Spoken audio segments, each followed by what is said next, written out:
Bonjour et bienvenue dans ce nouvel épisode du coaching ascensionnel où je réponds à tes questions sur la spiritualité, sur le chamanisme, sur l'éveil spirituel et également à des questions beaucoup plus personnelles si tu traverses des challenges en ce moment, si tu te demandes comment surmonter telle ou telle épreuve, comment la traverser, voilà. Je t'invite à me poser tes questions via le formulaire sous la vidéo, très important via le formulaire et pas dans les commentaires parce que comme ça me permet d'avoir toutes les questions au même endroit. Alors aujourd'hui, on va répondre à deux questions. Alors les deux questions d'aujourd'hui sont comment être un être divin dans la société actuelle? Comment vibrer le divin quand on est confronté à la difficulté du quotidien? Donc ça, c'est la première question. Et la deuxième question, c'est je suis jalouse. Comment ne plus être jalouse? Ok. Eh bien, merci pour les questions, déjà. Je vais répondre à la première question. Donc, comment être un être divin dans la société actuelle et comment vibrer le divin quand on est confronté à la difficulté du quotidien? Merci pour la question, elle est vraiment hyper pertinente. Bon, déjà, qu'est-ce qu'un être divin pour ceux qui arrivent et qui se disent c'est quoi ce truc d'être divin? En fait, nous sommes tous des cellules de la source, nous sommes tous des cellules divines. Nous avons tous en nous cette vibration d'amour et de lumière très très puissante. Et en fait, quand on s'incarne, donc quand on rentre dans un corps, dans la matière, on rentre dans un jeu vidéo où on va jouer un rôle, le nôtre, notre personnage, notre avatar. Donc moi, par exemple, je suis Jade Diès, voilà, c'est mon personnage. Je ressemble à ce à quoi je ressemble, j'ai les cheveux que j'ai la famille que j'ai, tout ça, c'est le décor pour vivre des expériences qui vont m'enseigner des leçons, qui vont me faire grandir en tant que personne et en tant qu'âme. Voilà, donc ça c'est pareil pour tout le monde, sauf que quand on rentre dans ce jeu de l'incarnation, on peut avoir tendance à croire que tout est très sérieux. Voilà, le travail c'est sérieux, la famille c'est sérieux, les relations amoureuses c'est sérieux. Finalement, de ce jeu vidéo, qui est censé être un truc super sympa, où on expérimente plein de choses, on a les goûts, on peut manger de la nourriture chinoise, de la nourriture japonaise, de la nourriture coréenne, de l'italien, voilà, on peut vraiment se faire plaisir, on peut voyager, on peut regarder les couchers de soleil, on peut faire des choses extraordinaires, on peut chanter, on peut danser, on peut écrire, on peut faire des choses extraordinaires dans cette incarnation. Finalement, il en ressort énormément de sérieux, énormément de dureté, énormément d'émotions aussi très difficiles, comme la tristesse, la peine, le deuil, la peur du manque, comment payer ses factures, comment s'en sortir financièrement, comment réussir dans son métier, ou même quel métier faire pour ceux qui sont en train de changer de voie. Quand on sait ce qui se passe dans le monde, comment vivre dans une terre aussi polluée, comment vivre dans un monde aussi corrompu, dans tout est corrompu dans notre société actuelle, que ce soit la politique, que ce soit la pollution. La pollution est une corruption de la nature, parce que la nature, elle a une vibration pure, la nature, elle a une beauté parfaite, et on va y mettre des produits chimiques, on va y mettre des molécules, des bactéries, des micro-organismes qui n'ont rien à faire là. À cas des sargasses en Martinique, par exemple.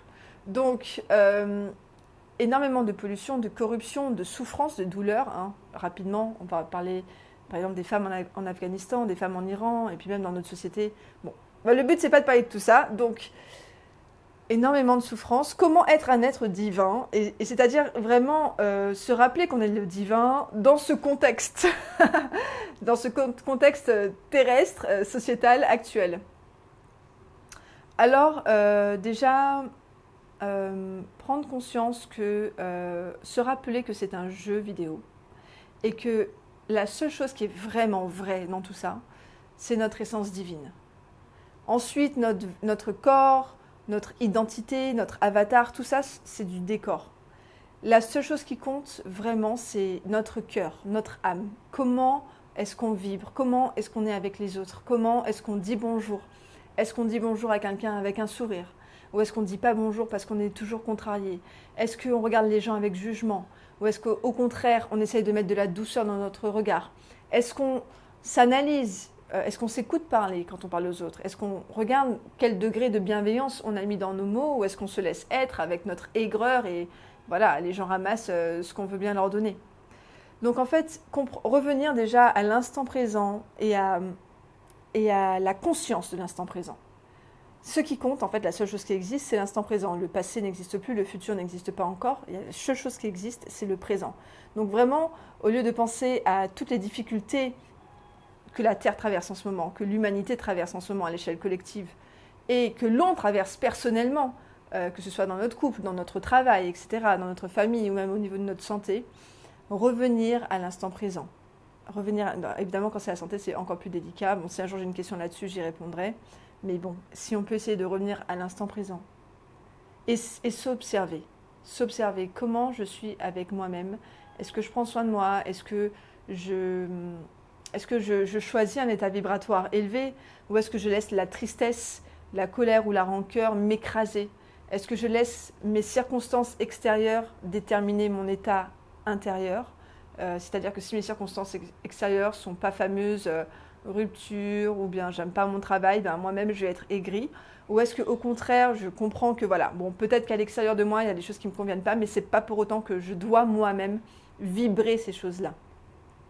Donc revenir à l'instant présent et à l'observation de soi et reprendre son pouvoir créateur sur notre état d'être. C'est pas parce que c'est difficile, c'est pas parce que notre vie est pleine de challenges qu'on doit nous-mêmes être dans un état vibratoire similaire. On peut très bien dire, ah ben voilà, ça c'est dur, ok, je ne suis pas en train de kiffer ça, mais je reste quand même dans un état vibratoire élevé. Alors je ne suis pas en train de dire qu'il ne faut pas être triste, qu'il ne faut pas être en colère, parce que c'est essentiel de vivre ces émotions, il faut les vivre, mais par contre, je parle de les vivre en conscience, de s'observer. C'est-à-dire que peut-être que vous allez voir que vous êtes triste depuis 6 mois, 1 an, 2 ans. Eh bien non, en fait, on n'a pas à vivre comme ça. C'est normal d'être triste quand on traverse une épreuve, mais ensuite, il faut s'en remettre. Et c'est là où il y a un challenge quand certaines personnes se laissent en fait bouffer par ce qu'elles vivent et se laissent vivre dans ça. Et finalement, c'est l'extérieur, leurs circonstances extérieures qui déterminent leur état émotionnel parce qu'elles n'ont pas de conscience, elles ne s'observent pas.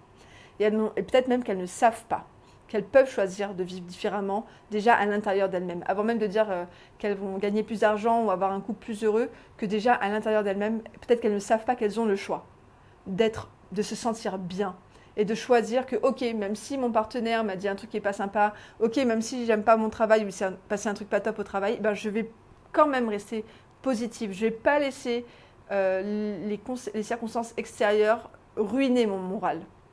Donc ça, c'est une des premières choses, c'est être en conscience de ce qu'on ressent et décider comment l'extérieur nous impacte ou non. La deuxième chose, c'est comme je disais, être en observation de soi vis-à-vis des autres. Comment est-ce qu'on interagit avec l'autre? Parce qu'en fait, il faut avoir conscience que quand on est avec quelqu'un d'autre, on est face à Dieu en fait. Nous sommes Dieu, l'autre est Dieu. Et quand on commence à regarder l'autre comme Dieu, là, on peut atteindre très facilement des états vibratoires très élevés de béatitude et d'extase. De voir que, waouh, en fait, tout est Dieu. Donc, mon voisin qui me saoule, eh bien, en fait, si je comprends que lui aussi c'est Dieu, je vais déjà arrêter de le critiquer et je vais essayer de comprendre ce qu'il est en train de m'apprendre comme leçon. Pourquoi est-ce que je vis ça? Pourquoi est-ce que j'ai attiré quelque chose comme ça dans ma vie, une situation comme ça dans ma vie? Et en fait, quand on regarde les gens comme Dieu, au lieu de les regarder comme, ah ben, elle, c'est une femme de 50 ans qui est vraiment désagréable. Ah ben, lui, c'est un jeune de 20 ans qui fait du bruit en bas de chez moi. Au lieu de regarder les gens comme ça, mais vraiment de se dire, ah ben, c'est Dieu qui a décidé de s'incarner dans tel corps et dans tel corps pour vivre telle expérience. Finalement, on a beaucoup plus de respect pour chaque personne et on trouve que la vie est moins difficile à vivre. Parce que au lieu de se retrouver entouré de gens qui nous saoulent ou qui nous mettent à l'épreuve, on est entouré par Dieu partout. Dieu nous entoure partout. Et en fait, c'est hyper sacré. Donc moi, ce que j'aime bien dire, c'est que oui, l'incarnation, c'est quelque chose à respecter. Je dis que c'est un jeu vidéo, mais c'est un jeu vidéo qui est sacré. Tout est sacré. Ce que l'on dit est sacré. Ce que l'on pense est sacré. Parce que notre pensée est créatrice. Tout est créateur en nous. Notre parole est sacrée. Ce que l'on mange, ce que l'on met dans notre corps qui va nourrir notre temple intérieur est sacré.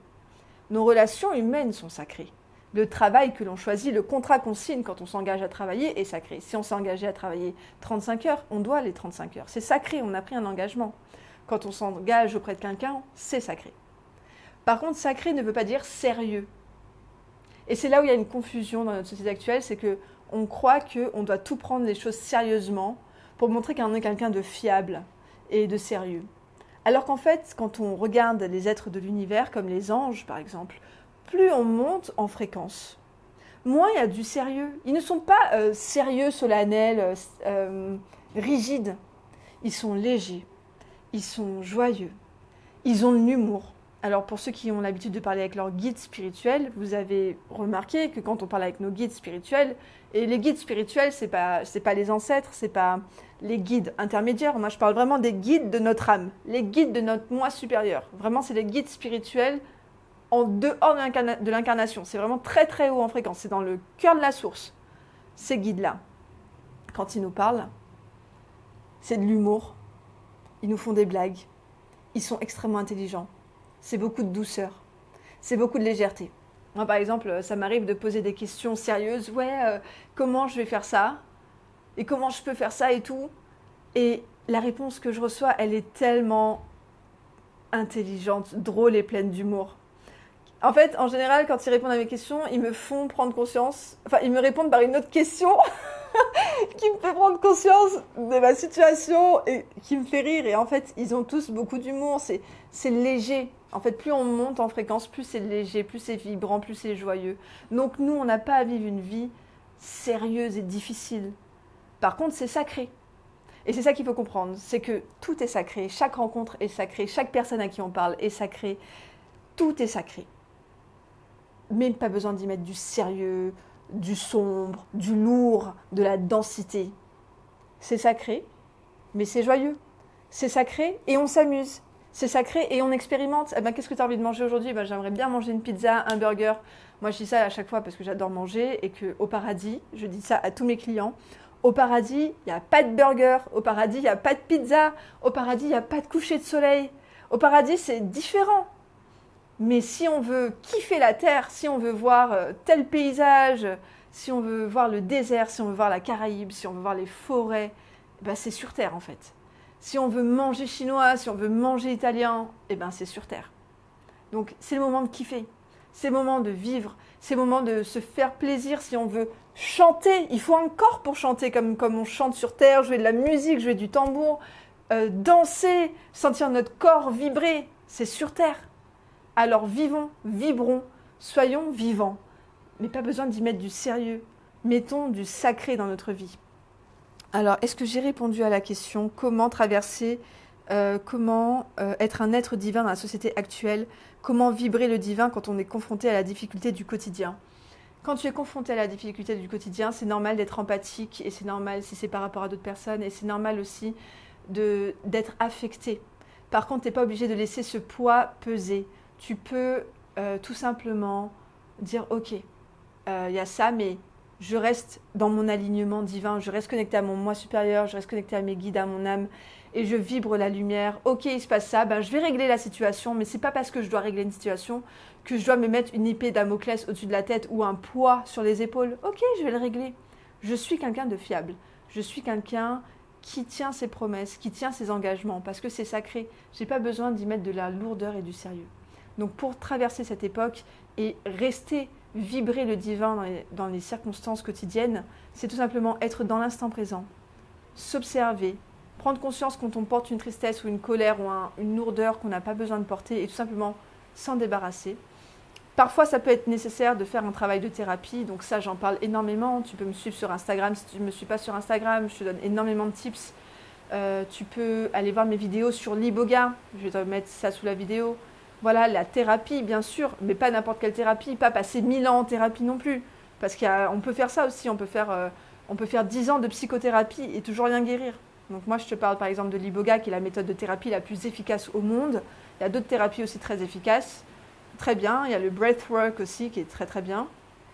Donc, il y a des thérapies efficaces. Moi, je pense, c'est ma position, qu'il faut aller à l'efficacité en ce qui concerne la thérapie et pas traîner sa tristesse et ses problèmes sur des décennies, sur 5 ans. Parce que oui, c'est vrai que sur le long terme, c'est difficile de rester positif. Par contre, quand on travaille avec les bons outils et quand on se guérit avec les bons outils, ben, on revient rapidement à son alignement. Et l'avantage avec l'iboga, c'est que l'iboga te remet à ton alignement. Les soins Lao-Chi aussi. Et j'ai fait une vidéo sur les soins Lao-Chi, donc tu peux regarder ma vidéo sur les soins Lao-Chi. Je suis aussi formatrice en soins Lao-Chi, donc tu peux aller voir ma vidéo sur les soins Lao-Chi. Ça te permet de revenir à cette énergie angélique, de légèreté, de lumière, d'amour, au lieu de subir le quotidien très terrestre où on nous fait croire que pour être quelqu'un de fiable, il faut être sérieux. Alors, je passe à la deuxième question.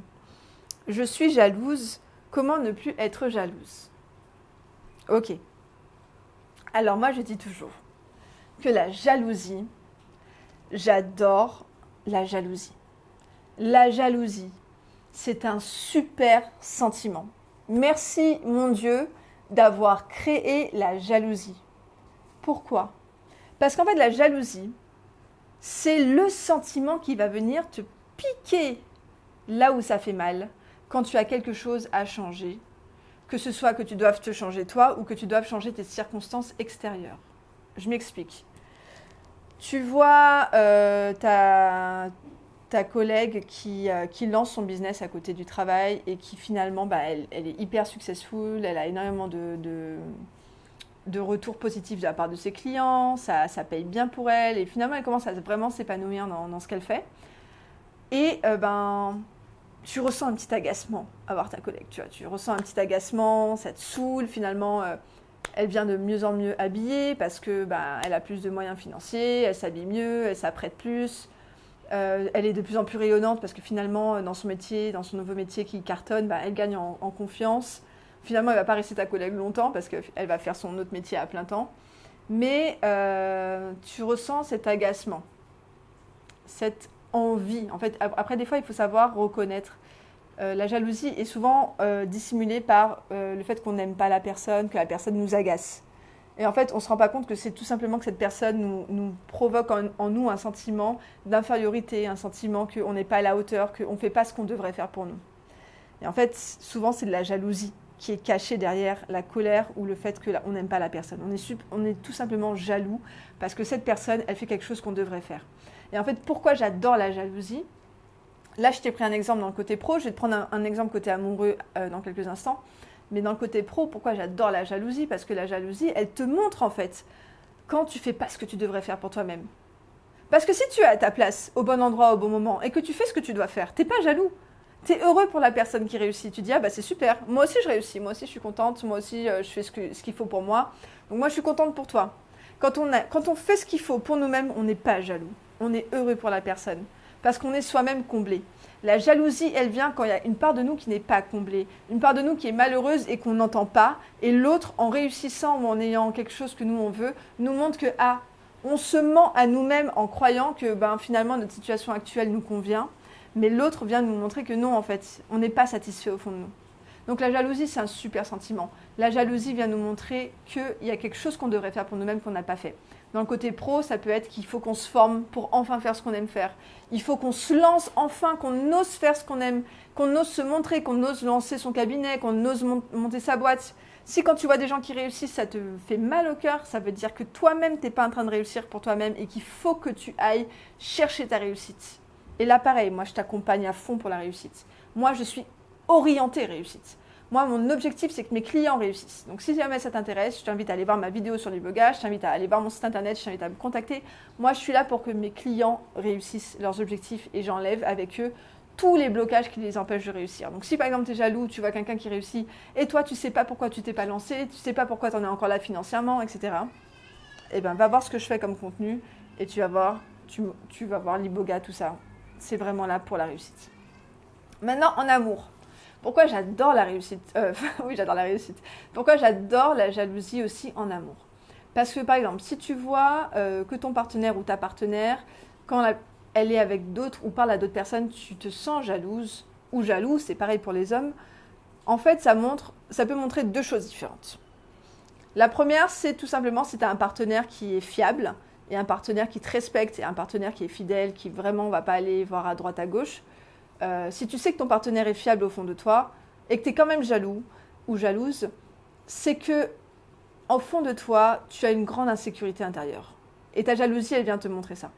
Ta jalousie, elle vient te montrer que tu ne t'aimes pas assez, que tu ne te valorises pas assez, que tu n'as pas assez d'estime de toi-même, que tu ne te donnes pas assez d'amour, que le regard que tu portes sur toi-même n'est pas assez beau, n'est pas assez haut, n'est pas assez rempli d'amour.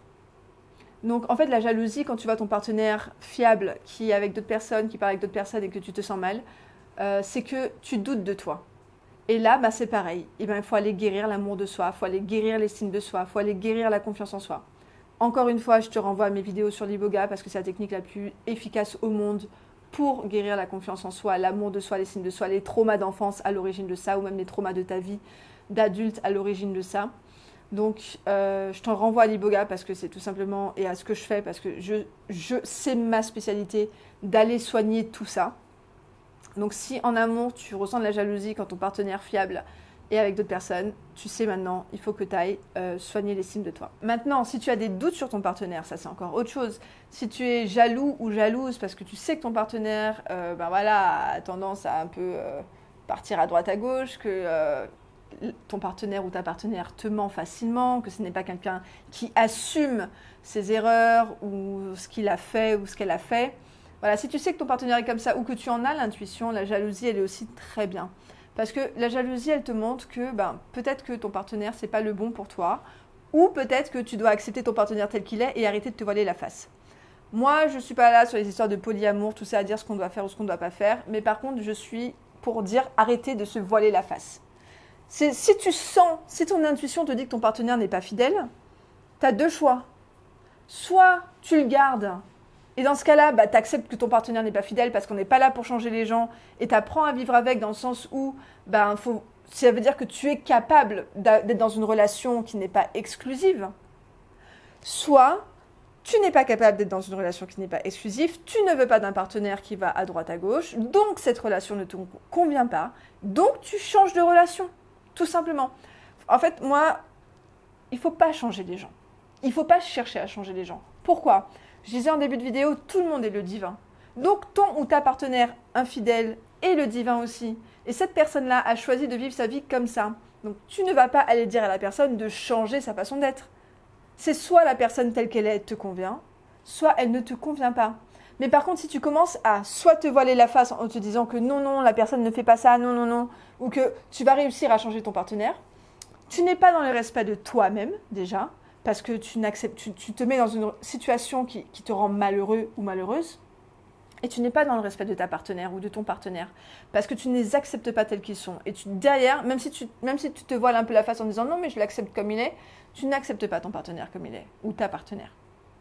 Donc la jalousie, elle est là pour te montrer, quand ton partenaire n'est pas fidèle, que ça te crée une souffrance, cette situation. Donc soit tu restes dans cette situation, soit tu quittes cette situation. Il y a aussi le cas où le partenaire, par exemple, on croit que notre partenaire est fidèle, mais il ne l'est pas, ou on ne sait pas s'il l'est. Et on a la jalousie qui naît, on sent une intuition qui nous dit non, il y a un truc qui cloche et on est jaloux. Moi, je dis toujours à mes clients, écoute ton intuition. Tu as toujours raison. Et même si tu as tort, c'est pas grave, mais suis ton intuition. Ton intuition, elle a toujours raison. J'ai fait une vidéo sur comment développer son intuition. Pour développer son intuition, la première étape, c'est d'écouter son intuition. Donc, si ton intuition te dit qu'il y a anguille sous roche, n'essaye pas de parler avec ton partenaire et dire « Au fait, est-ce qu'il y a anguille sous roche ?» Parce que ton partenaire, s'il est infidèle ou si elle est infidèle, la plupart du temps, elle va te dire « Non, il n'y a pas anguille sous roche. » Donc, tu vas te retrouver dans un conflit intérieur dévastateur entre ton intuition qui te dit qu'il y a un problème et ton partenaire qui te dit, ou ta partenaire qui te dit qu'il n'y a pas de problème. Et donc là, souvent, ça mène dans des situations où on devient fou ou folle, littéralement. On est là, on est pris dans une psychose. Nos tripes nous parlent, nos tripes nous disent qu'il y a quelque chose et notre partenaire nous dit qu'il n'y a rien. Et donc là, c'est la tête qui doit choisir entre écouter le partenaire pour se voiler la face ou écouter nos tripes, même si c'est douloureux. Donc, si tu ressens ta question, si je ne connais pas ton partenaire, mais si ta question c'était par rapport à ça, si tu ressens au fond de toi que ton partenaire n'est pas fidèle, moi je te dirais écoute toujours ton partenaire, ton intuition. Écoute toujours ton intuition. Ton intuition a toujours raison. Et si tu as tort, si jamais tu t'es trompé, ce qui est extrêmement rare, c'est que tu devais quand même quitter cette relation. Voilà. Donc, en amour, avec la jalousie, ça montre quoi ? Qu'il faut s'aimer plus, qu'il faut s'estimer plus, qu'il faut se donner plus de respect. Plus de respect à soi, plus d'estime de soi, ça va faire que tu ne vas pas accepter des partenaires qui ne sont pas fidèles si tu ne veux pas de relation polyamoureuse, tout simplement parce que te mettre dans ce genre de situation, ça te bouffe ton estime de toi. Donc, en guérissant ton estime de toi, naturellement, tu vas arrêter de manifester des relations toxiques, des relations où tu te sens mal, pas valorisé, où il y a une autre personne en compétition avec toi, où tu ne te sens pas choisi. Voilà. Donc, j'espère que ça t'a aidé. En d'autres termes, la jalousie, c'est super. La jalousie est ton allié. La jalousie est te montrer qu'il y a quelque chose qui ne va pas. C'est à toi de l'écouter. C'est à toi d'être honnête avec toi-même. Que ce soit une question d'estime de soi, que ce soit parce qu'en effet, il y a un problème. Il ne faut pas se voiler la face et il ne faut pas chercher à changer les gens. On peut seulement agir sur soi et prendre des décisions sur soi pour sa vie. Est-ce que tu veux rester dans cette situation? Oui, non. Est-ce que tu veux garder ce partenaire? Oui, non. Est-ce que c'est un problème d'estime de toi? Guéris-le. Voilà, tout simplement. Voilà, donc c'est tout pour ce deuxième épisode de l'émission Coaching Ascensionnel. J'espère que tu as aimé. N'hésite pas à commenter, à partager si tu as trouvé cette vidéo intéressante pour aider certaines personnes et pour soutenir la chaîne aussi, j'apprécierais énormément. Et si tu as des questions à me poser, je t'invite à poser tes questions via le formulaire ci-dessous, que ce soit pour des questions d'ordre général, spirituel, collectif ou pour des challenges que tu traverses en ce moment.